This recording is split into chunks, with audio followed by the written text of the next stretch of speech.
নমস্কার, আমার নাম সৈকত ভৌমিক। আমার বাড়ি হাওড়া ডিস্ট্রিক্টে উদয়পুর গ্রামে। তো আমি 2024-এ সিলেকশন পাই অ্যাজ এ ইন্ডিয়ান আর্মি। তো আমার পড়াশোনার মাধ্যম ছিল এই উত্তরণের পথে। তো এখানে যোগাযোগ করে দেয় আমার দাদা। তো দাদা এখানে পড়াশোনা করতো। তো স্যারের সাথে আমার যোগাযোগ করে দেয় 2022-এ। তো আমার 10+2 কমপ্লিট হওয়ার পর আমি স্যারের কাছে পড়তে আসি। আর মানে কম্পারেটিভ পড়া শুরু করি। দেন আমার ফার্স্ট এক্সাম ছিল ইন্ডিয়ান আর্মি। তো ওটাই প্রথমে দিয়েছিলাম। দেন স্যারের কাছে তো পড়তাম অন্য আদারওয়াইজ এক্সামের জন্য। তো কিভাবে পড়াশোনা করতিস?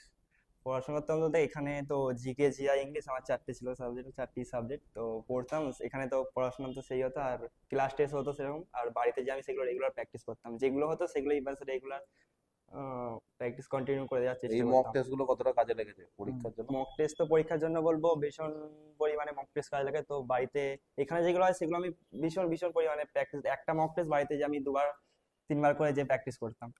আচ্ছা, আর জিকে কিভাবে পড়তিস?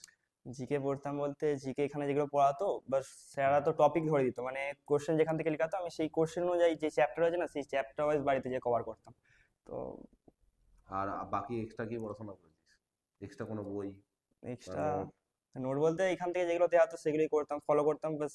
ওটা একটা মানে দিন ছিল, ওটা দেখে আমি বাড়িতে যে আর মাঠ এখন কিভাবে প্র্যাকটিস, মাঠ কোথায় প্র্যাকটিস মাঠ করতিস? তো আমার সেরকম কোনো মাঠে কোনো প্রবলেম ছিল না, বাট আমি অ্যাথলেটিক্স করতাম ছোটবেলা থেকেই।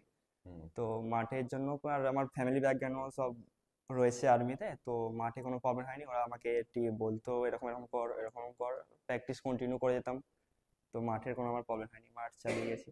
অগ্নিবীর যখন পরীক্ষা দিতে গেলি, পরীক্ষা দিতে গিয়ে যখন কোশ্চেন পেলি, কিরকম মনে হচ্ছিল? ফার্স্ট অ্যাটেম্প ছিল তো ভয় লাগছিল, কিন্তু কোশ্চেন পেপার দেখার পর থেকে কিছু মনেই হয়নি, বাস ইজি। বাস বেসিক, এখানে যেটা বেসিক আরো মানে কি পড়লেই হবে, বাস রিভাইজ করে যেতে হবে, প্র্যাকটিস প্র্যাকটিস উপরে সবকিছু। আর যখন মাঠ করতে গেছিস? মাঠ করতে গেছি বললাম তো, মাঠে কোনো ভয় ছিল না আমার, কিন্তু আর একটা ভয় মেজারমেন্ট ছিল। যেটা ছিল, মেজারমেন্টে মেডিকেলে তো অনেক সময় আর্মিতে প্রচুর পরিমাণে বাদ না, থাকে। ভীষণ ভীষণ। আর তো আর্মিতে একটা দিকে দেখে মেডিকেল দেখে, পুরো ফিজিক্যালি ফিট আরে দেখে, তো ওখানেও একটু ভয় ছিল। তো ওখানে সেরকম ভাবে কিছু না, ডাইরেক্টলি ফিট হয়ে গেছিলাম আমি। এখন ট্রেনিং কমপ্লিট? এখন ট্রেনিং কমপ্লিট করে বাড়ি এসেছি, পোস্টিং? দেন পোস্টিং যাবো রাজস্থান জেসলমের। আচ্ছা, আর এখন পড়াশোনা করছিস? এখন পড়াশোনা কন্টিনিউ, তো ট্রেনিং পিরিয়ডে তো কন্টিনিউ করতে হয় না, বাট এখন পড়াশোনা চলছে। কি টার্গেট, কি? টার্গেট সিডিএস দেবো, এসএসসি। সিরিয়াস? বাহ, চালিয়ে যা, পড়াশোনা কর, ভালো করে খাট, এগিয়ে যা, আরও সামনের পরীক্ষাগুলো লক্ষ্য করে এগো। তো আশা করি আরও যে পরীক্ষা যেগুলো রয়েছে, যা যা তোর টার্গেট রয়েছে সেগুলো যেন অ্যাচিভ করতে পারিস। পড়াটা কন্টিনিউ রাখবি। এমন নয় যে একটা চাকরি মানে থেমে যাওয়া, চাকরি মানে একটা পথ তৈরি হলো, এবার আরও রাস্তায় আমাদের এগিয়ে যেতে হবে। ঠিক আছে? ভালো থাকিস, আবার দেখা হবে।